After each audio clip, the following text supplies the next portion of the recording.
Hey, good evening. So I have a bunch of screenshots lined up of how I completely refuted Myth Vision, who basically just makes a decent amount of money, it seems, from acting like Christianity is just one of many cults, and it happens to just be the one that we see the most of today. So I go to the initial time of the proclaimed resurrection, and I show him that he has no apple to apple examples to make the claims that he makes. So here you can read, I said, with the stipulations of no military, no money, in an adverse environment. This is unparalleled in human history. Why do I put those caveats? Because it shows an organic grassroots movement that breaks the typical psychology that people have time to be indoctrinated by this, or the money or military kind of forced it to happen, or there's a celebrity status. This did not happen within the few decades of Christianity. He responds to me saying, by the way, my old channel was called My Cousin Vinny Biblical Defense. It's a temporary name I had with the previous channel, but that's why I have screenshots of it. He says to look at Buddhism. And the thing with Buddhism, when people use this, is that number one, Buddha was a prince.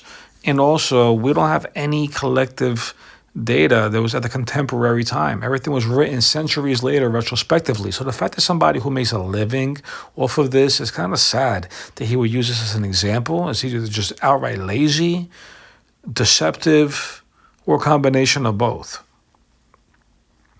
And then he basically says he's not the room to give a full explanation, but he can find unparalleled examples of other cults, such as Islam. Again, terribly deceptive and or lazy, because Islam had a military background very quickly, and Mormonism and Islam both actually fulfilled the words of Christ, because he says that many will come in his name, preaching a false gospel. And then Paul says that this will happen through an angel. They both fit that to a T.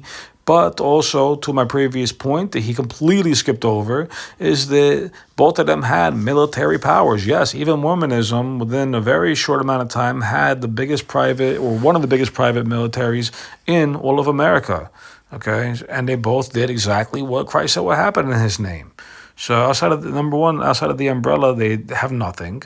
Buddhism does not fit that. And so it's interesting. So I mentioned how Buddha was a prince, which had many connections, furthermore flourished in India, which is very different than Christianity growing throughout the Roman Empire. So he's guy's failing on every single account. He should be able to provide this if he claims Christianity is just a simple cult amongst many.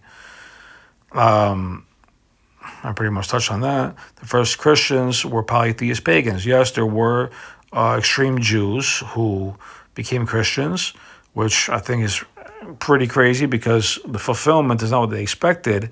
But even granting that, I'm focusing on the polytheist pagans who became Christians. There's no apple to apples in that with the Buddhism from Hinduism.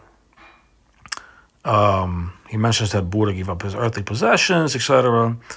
And then I touched on the fact that he was a prince, he had fame, so there was connections early on for him to get a celebrity status. Christ was an unknown carpenter, and those who followed him were pagans doing a 180. Hinduism to Buddhism is no such thing. Also, the first Buddhist persecution took place centuries later, so it's not the chronological order that parallels Christianity by any means. So Myth Vision knows that I'm going somewhere with this. He says, I appreciate your apologetics, but we disagree right out the gate. If you want to believe your religion is the only true one, you're welcome to. I don't. We obviously don't agree. Bro, that is just cheap. I'm giving you objective truth at the beginning, and what you counter with completely fails. I'll show you how it fails. And you just say, I appreciate your apologetics, but we disagree. And if you want to believe your religion is the only one, you're welcome. That's insane. I have to kind of touch back as to what I already said earlier in this video about Mormonism and Islam. And I said, what disagreement? All due respect, you provided false info about the persecution of Buddhists as if it was at the contemporary timeline of the claimed resurrection. You know, people give so much crap about the Bible. You know, the argumentation of, it was written decades later, even though at this time that was very normal. Buddhism centuries later, and look how he uses it so blindly. It's incredible. And then I said, also, I wasn't telling you to blindly believe my religion is the only true one. I was asking a question which you have plenty of parallels to, and that's false. And then my last comment was, I also wasn't tell you to blindly believe my religion. Yeah, I already said that. Right. Here's what I meant to say was, so I'll give you secular evidence. Emperor Nero was involved within 2 decades of the crucifixion. Within 2 decades, it documented that his hate was already brewing. In the third decade, he already blamed Christians for the Great Fire of Rome. That means it was so big that the emperor of the whole Roman Empire hated Christianity so much that he literally had to blame them. He was trying to get people against them. So within 3 decades of the resurrection, this is how big it became. So yeah, this is not the same as, how do you explain the chain reaction to Christianity with no money or military in an adverse environment? He had no answer to it the whole time. So it's a shame that this guy makes so much money off of that and he can't answer these simple questions. By his claims, he should have this in abundance. And you see how he did not meet any of the criteria that I asked for if it was just a simple 101 cult.